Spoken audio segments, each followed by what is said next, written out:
Hello everyone, welcome back. So in this video we are going to be taking a look at why do we need inside of every user document a conversations collection and what is the purpose of this conversation collection. So for this reason I have opened up the app or the completed version of our chat application where we have 3 tabs as was shown in the very first section of our course where I gave you a brief walkthrough of our application. So the first section that I'm going to talk about is going to be our actual home screen for our application, where we can see all of the conversations that we are having with the different people. So here we are having a conversation with Tom, Chris, and James. And if I go to my user, and my user, if you go to the user tab, is Hussein. So I'm going to find which user corresponds to Hussein. And as you see, this is Hussein. So Hussein has 3 conversations, and those 3 conversations can be seen here. And then we grab the data that we need to actually display these list cells from these documents.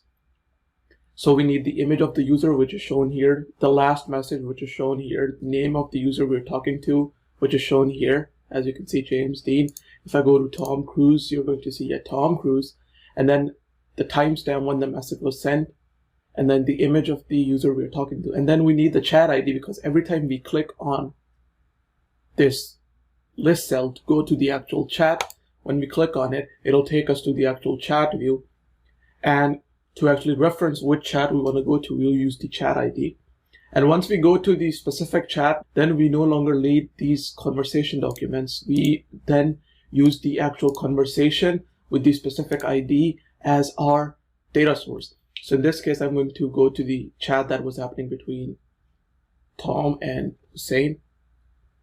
And that is this one, RF4Z, because if you go back to user, Hussein, and then conversations, and you see which conversation Tom was a part of, that's RF4Z. So that's this conversation, RF4Z. Yeah. And then we get our data from here. So I get the first message and I display it, hi, that was sent by me. Then another one, waiting to hear from you, again sent by me. And then finally, Tom sends me a reply saying, hey, what's up, sorry for the late response. Now, if I say, no worries, right? And I close this and then I send it, you're going to see that no worries shows up here.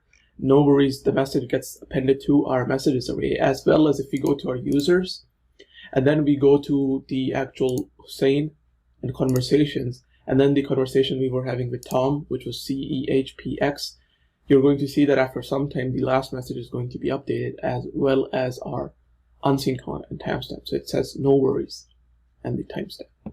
So this is why we need the actual conversations collection, which stores all of our actual conversations, as well as a conversations collection for every user document that actually stores a snippet of the conversation that each user is having.